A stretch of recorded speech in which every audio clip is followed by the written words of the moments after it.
Hey, welcome back to Netix Stack YouTube channel. I'm Stark, and in this video I'll tell you file upload vulnerability second part. Okay, in this video I'll tell you mitigations and the high security level of file upload vulnerability.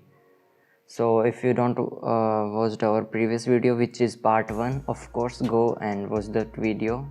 And now let's start. So first of all, here's the thing which I'm just tell you. This is Metasploitable 2 running. Okay, here's it web browser. In that web browser, DVWA upload vulnerability, file upload vulnerability is here. Okay, and here's our burp. We need burp for that, and burp is also running and its intercept is on. And now let's create a backdoor.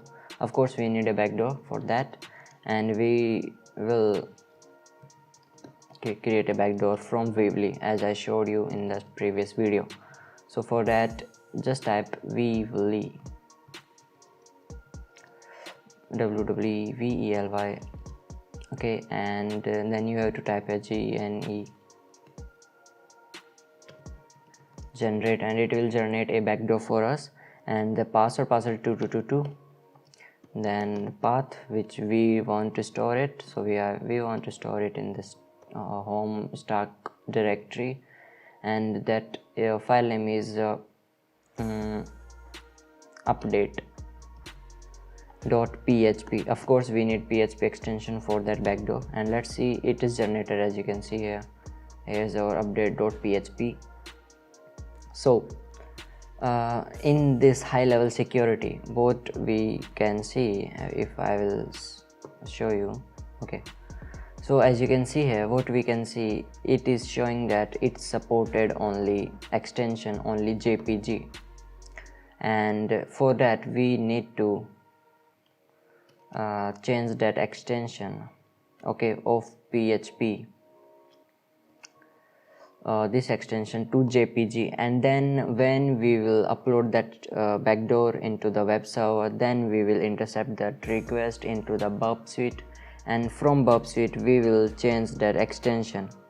We also changed that extension in the medium security level, but in the high security level it is mandatory that we upload a web shell or a file basically with JPG extension. So what we gonna do, we gonna intercept that request into the burp, and then we will basically try to apply two extensions. So first extension would be update.php, and then after php we will also add another extension which is .jpg. So from this we will trick the web browser or the client side code or the filtration which the website is doing, and then we will successfully able to log in our or upload our backdoor or reverse shell. Okay, so for that let's change that extension. For change that extension, we will need update move command php. Now the another name which you want to change, so the extension will be jpg. This is the new file, as you can see, update.jpg. If you will type the file, so as you can see here, it is ASCII text jpg. So we changed the extension of that file. Now it is a jpg file. And now let's go to our vulnerable website. So this is our vulnerable website which is vulnerable to file upload vulnerability. Now we gonna intercept our burp request. So for that, configure your proxy setting to burp proxy. Now browse. In the browse section, as you can see, this is my update.jpg file, and I'm gonna just press enter, and as you can see here, I selected update.jpg, and while I will upload it, as you can see here, now it will intercept the request into the burp. So as you can see, it is intercepting the request. And now in the medium level we did we changed that extension to php here, but in the high level security setting this is not the thing we're gonna use, because in high level it is saying that this is mandatory to us to have a extension of JPG. As you can see here, it is strictly showing us then that uploaded extension would be JPG or file extension. So for that basically we're gonna do one thing. We will just change that extension, or we will add another extension. So as you can see here, update.php. so this is the extension file which we need. This is the backdoor which we need, but we will not be able to upload it because the site is filtering. It is saying that we need to apply a extension of JPG. Okay, so for that we are going to trick that filtration or the website. We will also add another extension which is JPG, and now what we'll do, it will upload. Okay, it will upload into the web server, and then we will also be able to access that backdoor. But the thing is, we will be able to upload, okay, that backdoor after the small modification which we just did. And now let's forward. So as you can see, I forwarded that request, and as you can see here, it is uploaded. Now let's check if it is uploaded or not. So for that we have to go to 192.128 in the dvwa in the hackable directory, and here the uploads. So as you can see here, okay, what we did is we don't need burp anymore, so we are just checking if our backdoor is uploaded or not. So as you can see here, update php.jpg. so this is our file we just uploaded, and as you can see here, the time and the date is 19 September. So we uploaded it today, and of course in the meantime we just uploaded it. And now just click on it if we need a foothold or access to the web server from that vulnerability in the website.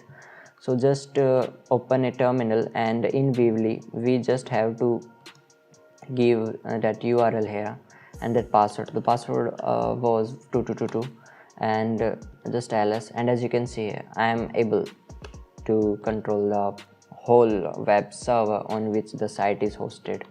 And if I'll do who am I, then as you can see, I'm www.data, and I can also gain access of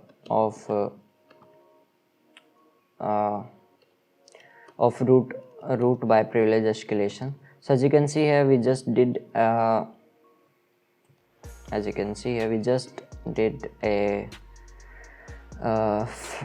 we just managed to access foothold in the web server of the website. And now I'm just telling you what are the mitigations or what are the preventions. The first prevention which is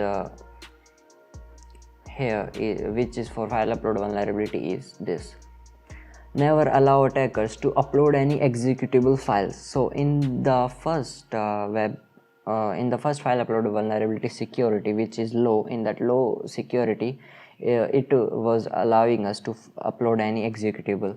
Okay, so never do that. The second one is check the file type and the file extension. So in medium level, it is checking the file type and the file extension, but we also managed to bypass it. And in the high security level also, it was also asking us for file extension, but we also managed to bypass it from a trick which I showed you just. And the third one is analyze the uploaded files. So this third filtration is really helpful. What it will do basically, it will just rename it.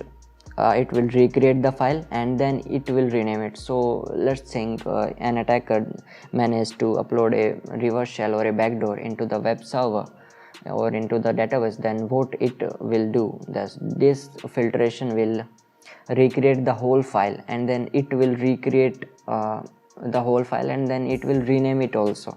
So in a case if an attacker managed to do do these things, then it will basically change the extension and remanage or recreate the file. So that's I got for this video, and file upload vulnerability is completed now.